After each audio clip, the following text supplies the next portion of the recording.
میں واقع ٹاؤن ایک خواب، ایک سلسلہ جو کہ سن 1985 میں شروع ہوا تھا۔ اس وقت چند لوگ تھے، پہلے تو ہم اکیلے ہی تھے، اس کے بعد پھر کچھ لوگوں کو شامل کیا۔ سب سے پہلے جو میرے ساتھ جو لوگ شامل ہوئے ان میں تھے وسیم خان صاحب، جن کو ہم نے صدر بنایا تھا، اور جو ہماری سرپرستی کی وہ عزیز خان صاحب، قیصر خان صاحب، ظفر یاب صاحب، اور بھی عزیز الرحمان صاحب تھے صدر والے، اور اس طرح کے کافی لوگ تھے جو کہ جنہوں نے مجھے سپورٹ کیا۔ تو اور خاص طور پہ پہلے میں اپنا انٹروڈکشن دوں، احمد گل میرا نام ہے، مگر میرا نام جو ہے وہ عبدالقادر ٹونکی ہے۔ ہاں، بس میں ایوابیٹون کا فاؤنڈر ہوں، وہ تو سب نے بتا ہی دیا۔ ایوابیٹون کی بنیاد 85 میں رکھی گئی، اور ہاں، سب سے پہلے تو میں آپ تمام لوگوں کا شکریہ ادا کرتا ہوں کہ آپ لوگ تشریف لائے، خاص طور پہ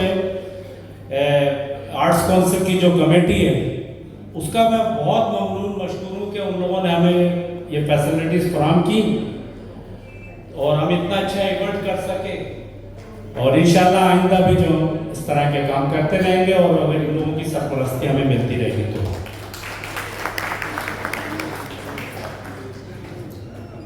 تو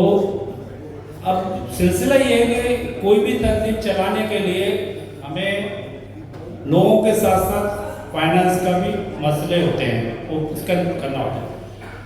آج سے پہلے میرے ساتھ جو سب سے پہلے اللہ تعالیٰ ان سب کو جنت الفردوس میں اعلیٰ مقام عطا فرمائے،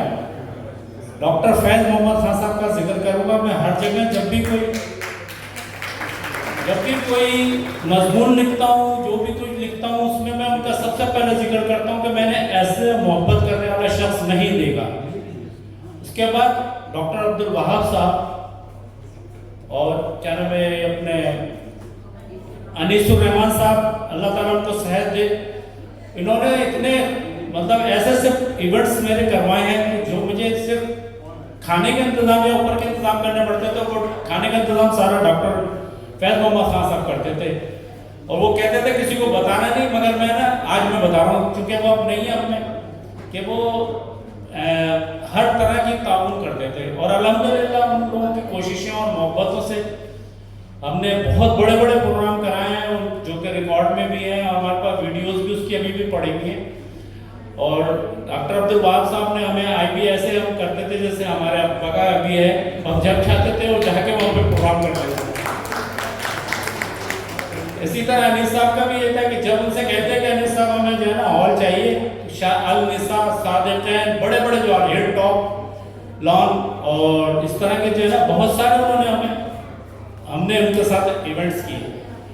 ابھی ہمارے ساتھ ڈاکٹر بلال صاحب بیٹھے ہیں سامنے ماشاءاللہ سے، تو ان سے بھی میں ریکویسٹ کرتا ہوں کہ آپ بھی جو ہے نا آگے آئیں اور ہمارے ساتھ جو ہے نا شامل ہوں، اور تاکہ یہ جو سلسلہ جو وہ جیسے ابھی وہ کہتے ہیں نا کہ 4 سال سے چل رہا ہے، اور وہ ٹاپ کا سلسلہ اور 4 بیت کا سلسلہ، اس کو آپ لوگ آگے بڑھا رہے ہیں، بڑی اچھی بات ہے۔ تو اسی طرح جو چیز چل رہی ہے اس کو آگے بڑھانے کے لیے ہمیں آپ سب کے تعاون کی ضرورت ہے۔ اور ایک اور خاص بات جو ہے نا، ویسے تو تقریر بہت لمبی ہو جائے گی، خاص بات یہ ہے کہ اپنے نوجوان بچوں کو جو ہے نا وہ انکریج کریں اس کام کے لیے کہ بھائی آپ لوگ آگے آئیں اور اس میں نا اس کے اندر ہمارے ساتھ تعاون کریں، کیونکہ جب نوجوان نسل کی بہت سخت ضرورت ہے، کیونکہ اب ہم جب ہم آئے تھے اس وقت ہم نوجوان تھے، اور جب ہماری جو بیٹھک ہوتی تھی حافظ عبدالوحید صاحب کے گھر پہ، تو یہ عزیز ماموں گواہ ہیں، اور کوئی بھی کچھ کہہ دیتا تھا تو عزیز ماموں ڈانٹ ڈپٹ کر کے کہتے تھے بچہ سمجھ کے نہیں پڑھا، چلو صحیح ہے جو کہہ دیا ہو گیا۔ اب مگر ایسے لوگ نہیں ہیں، تو ایسے لوگوں کی ابھی ہمیں ضرورت بھی ہے۔ اللہ تعالیٰ ان لوگوں کو سب کو صحت اور تندرستی عطا فرمائے، اور مزید میں تمام لوگوں سے یہ کہتا ہوں کہ بھائی آگے بڑھیں، ہمیں پیسے کی ضرورت نہیں ہے، ہم پیسہ نہیں سمجھتے کہ ہمیں آپ لوگوں کی ضرورت ہے، آپ لوگوں کے تعاون کی ضرورت ہے، بلکہ ہمیں تو کہتے ہوئے بھی پیسوں کا شرمندگی ہوتی ہے، ایسا لگتا ہے جیسے ہمیں اپنے لیے چاہیے۔ تو اس لیے جو ہے نا تمام لوگوں سے درخواست ہے کہ اس بات کو، میرے میسج کو تمام لوگوں میں ملنے والوں میں پہنچائیں کہ آپ لوگ آئیں تو پیسہ نہ دیں، مگر آئیں تو کم سے کم شریک تو ہوں، تاکہ یہ وہی بات ہے کہ سب بڑھتے رہیں اور قافلہ بن جائے۔ تو بس آخر میں اتنی سی بات کروں گا کہ اور میں خاص طور پہ میں اپنے خواتین ونگ کا بےحد مشکور ہوں، اور اپنی کمیٹی کا خاص طور پہ اپنی جو ہمارے سے 12 رکنی جو کمیٹی ہم نے بنائی ہوئی ہے، ان میں سے تمام لوگ ماشاءاللہ اتنے محنتی اور کام کرنے والے لوگ ہیں، کیونکہ اگر یہ لوگ اتنے محنتی نہ ہوتے تو شاید میں بھی اکیلا کچھ نہیں کر سکتا تھا۔ چلے بس اتنا ہی ہے، کیونکہ وقت بہت زیادہ ہو گیا، اس کو مختصر کرتا ہے۔ اللہ حافظ۔